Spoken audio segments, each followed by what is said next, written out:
नमस्कार. तर इंद्रायणी या मालिकेच्या आजच्या भागात आपण पाहणार आहोत की सुशीला टेन्शनमध्ये विचार करत बसलेली असते आणि तिला मोठ्या बाईंचं बोलणं आठवत असतं की मोठ्या बाई इंदूची बाजू घेऊन सुशीलावरती ओरडत असतात. आता आतोबासुद्धा शेजारी जेवण करत असतात. आतोबा सुशीलाला म्हणतात की सुशीले, जरा अर्धी भाकरी वाढ गं. मात्र सुशीलाचं आतोबांच्या बोलण्याकडे अजिबात लक्ष नसतं. तेव्हा आतोबा सुशीलाकडे बघत म्हणतात की अगं कुठे आहे लक्ष, भाकरी वाढ अर्धी. सुशीला म्हणते की डोकं फिरलंय का? यावर आतोबा म्हणतात की अर्धी भाकरी मागितल्यावर डोकं फिरलेलं असतं का? सुशीला इकडे तिकडे बघत म्हणते की तुमचं नाही हो, मोठ्या बाईंचं. आतोबासुद्धा इकडे तिकडे बघत म्हणतात की मोठ्या बाई कुठे आहेत मोठ्या बाई?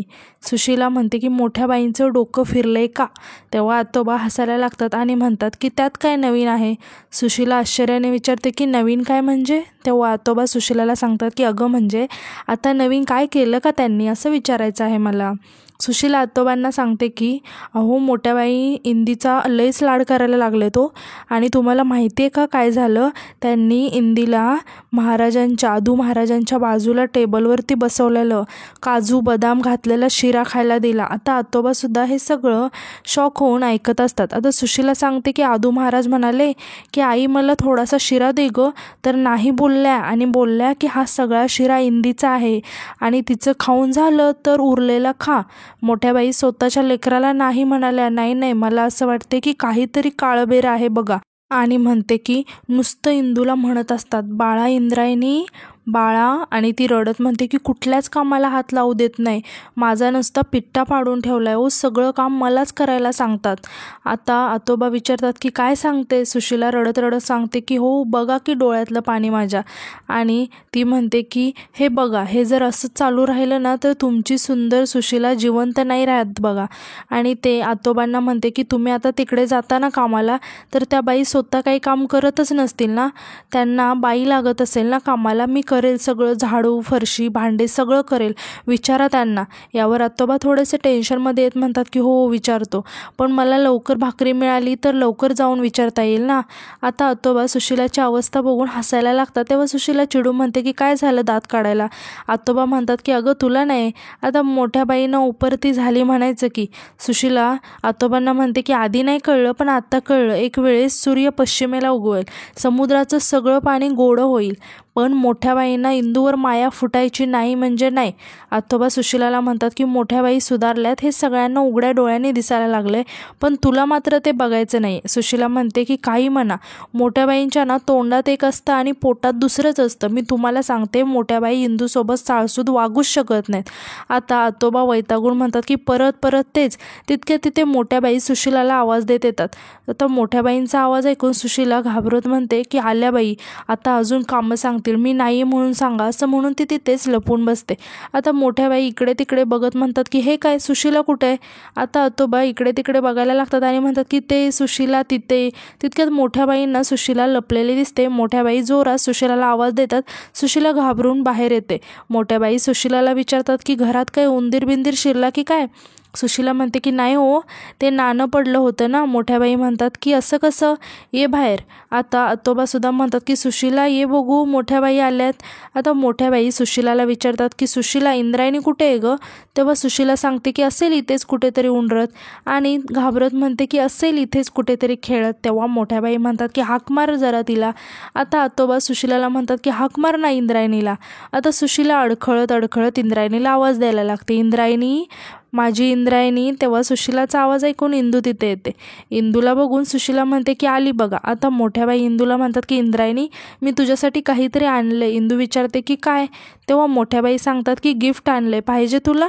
डोळे मीट बघू. तेव्हा इंदू डोळे मिटते. आता मोठ्या बाई इंदूला हात पुढे करायला सांगतात आणि इंदूच्या हातामध्ये पैंजण ठेवतात आणि म्हणतात की आता डोळे उघड बघू.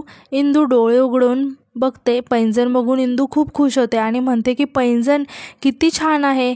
आता आतोबा आणि सुशीला मात्र आश्चर्याने मोठ्या बाईंकडे बघतच असतात. आता मोठ्या बाई इंदूला विचारतात की आहे ना, छान आहे ना?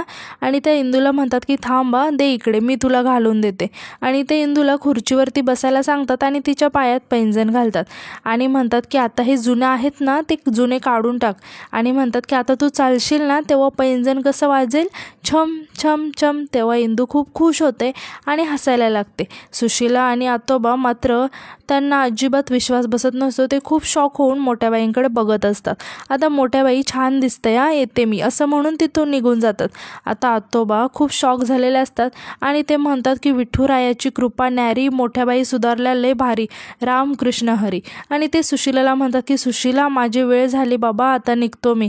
आणि ते इंदूला सुद्धा म्हणतात की इंदू, इंद्रायणी बाई येतो मी. आता सुशीला इंदूजवळ येते आणि म्हणते की अगं ए कार्टे, तुझी लायकी आहे का गं चांदीचं पैंजण घालायची, काढते. असं म्हणून ती इंदूच्या पायातील पैंजण काढायला लागते. इंदू म्हणते की थांब आत्या, दुखतंय, काढते मी असं म्हणून इंदू ओरडत असते.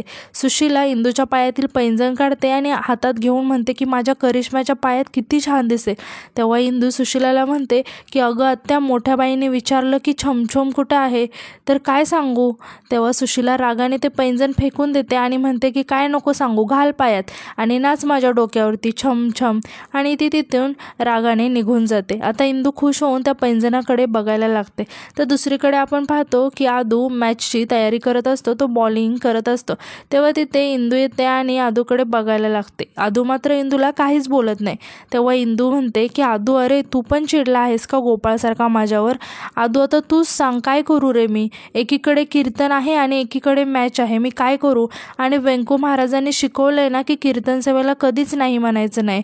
आता तिथे मोठ्या बाई येतात आणि म्हणतात की इंद्रायणी, काय काय गं, अजून तयारी झाली नाहीस का तू, निघायचं आहे ना आपल्याला, चल लवकर तयार हो आणि स्वेटर पण घ्या, तिथे खूपच थंडी असेल. आणि त्या आदूला सुद्धा म्हणतात की आदोक्षज, इथे काय चेंडू खेळत बसलायस, आवरलं नाहीस तू अजून, चल चल लवकर आवर. आदू विचारतो की मी, इंदूचं कीर्तन आहे ना, इंदूला जायचं ठरलं होतं, माझं कधी ठरलं. मोठ्या बाई म्हणतात की कधी ठरलं म्हणजे, आधीच सांगितलं होतं तुला, चल लवकर, तुझे नवीन कपडे बाहेर काढून ठेवलेत, जा लवकर. तेव्हा आदू म्हणतो की आई अगं पण आमची मॅच आहे. तेव्हा मोठ्या बाई म्हणतात की मॅच नंतर पण खेळता येते, आवर म्हटलं की आवरायचं.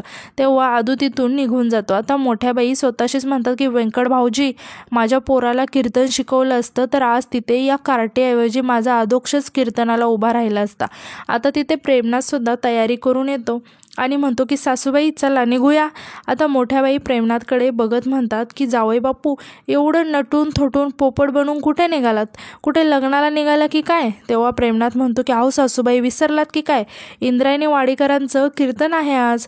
तेव्हा मोठ्या बाई म्हणतात की तिथे तुमचं काय काम आहे, इंद्रायणी कीर्तन करणार आहे, तिच्या सोबतीला मी चालले, त्यात तुमची कशाला अडचण. तेव्हा प्रेमनाथ म्हणतो की सासूबाई हे चुकीचं आहे बरं का. मोठ्या बाई हसत म्हणतात की सगळी मनुष्य जातच चुकीची आहे.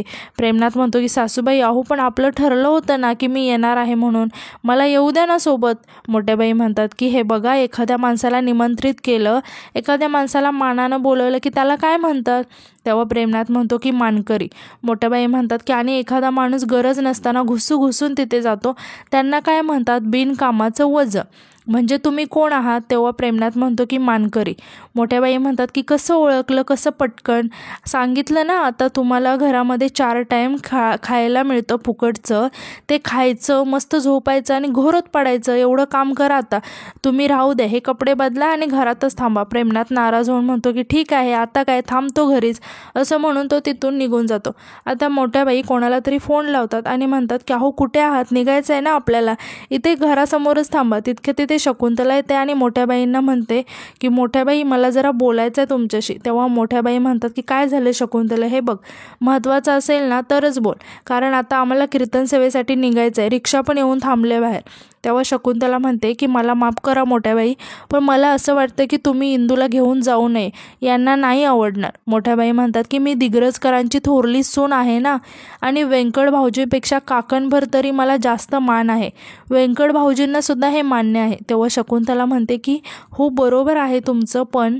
तेव्हा मोठ्या बाई शकुंतला म्हणतात की पण काय, मी माझ्या अधिकाराने ही गोष्ट ठरवली, व्यंकट भाऊजींना हे मान्य आहे, मान्य नाही, आवडणार नाही आवडणार हा विचार केला नाही मी. बाहेर जाताना माणसाला टोकू नये, हे आता किती वेळा सांगायचं तुला. त्यावर शकुंतला काहीच न बोलता खाली मान घालून उभी असते. मोठ्या बाई म्हणतात की शकुंतला, माझ्या माघारी तू घर नीट सांभाळशील, निघू आता मी. आणि त्या इंदू आणि आदूला आवाज देत म्हणतात की चला पोरांनो. आता यानंतर आपण पाहतो की मोठ्या बाई आदू आणि इंदूला घेऊन कीर्तनास आलेल्या असतात. सगळेजण इंदूच्या स्वागतासाठी उभे असतात. आता इंदूचं सगळेजण स्वागत करतात. आता सदानंद बुवा म्हणतात की बाल कीर्तनकार इंद्रायणी वाडीकर, तुमचे पाय आमच्या गावाला लागले, ही पांडुरंगाची कृपा म्हणायची. तेव्हा गावातले सगळेजण म्हणायला लागतात की हो ना, मूर्ती लहान पण कीर्ती महान. आणि म्हणतात की माऊली साक्षात सरस्वती माता प्रसन्न आहे बघा तुमच्यात. माऊली, आज तुमचं प्रत्यक्ष कीर्तन ऐकायला मिळणार आहे. असं म्हणून इंदूच्या सगळे पाया पडायला लागतात. आता त्यातील एक जण मोठ्या बाईंना विचारतो की तुम्ही गोविंद महाराज दिग्रजकरांच्या सुनबाई ना? मोठ्या बाई म्हणतात की हो हो, मी त्यांची थोरली सुनबाई.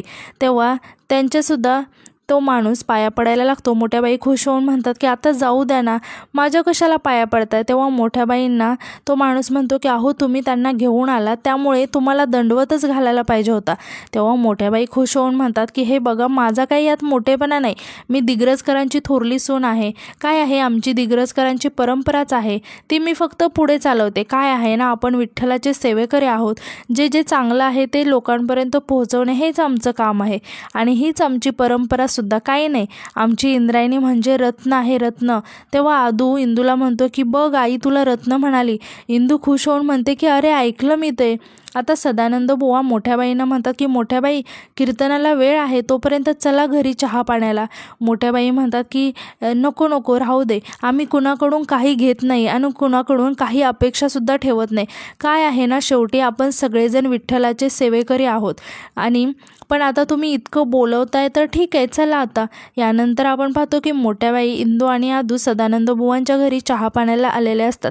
आता इंदू आणि मोठ्या बाई बसलेल्या असतात आणि आदू काहीतरी बघत असतो. तेव्हा मोठ्या बाई आदूकडे बघत म्हणतात की अधोक्षज, इकडे ये बघू, असं कोणाच्याही घरात बघू नये, नाहीतर ते सदानंद काका आहेत ना, ते तुला मारतील.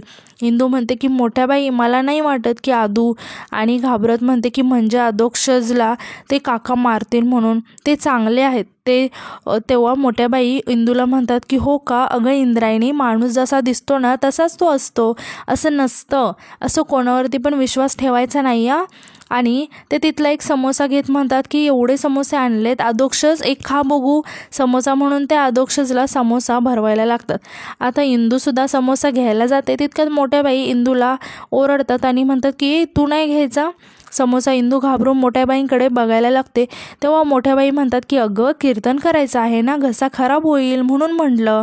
इंदू टेन्शनमध्ये येऊन मोठ्या बाईंकडे बघत असते आणि आजचा भाग इथेच संपतो. धन्यवाद.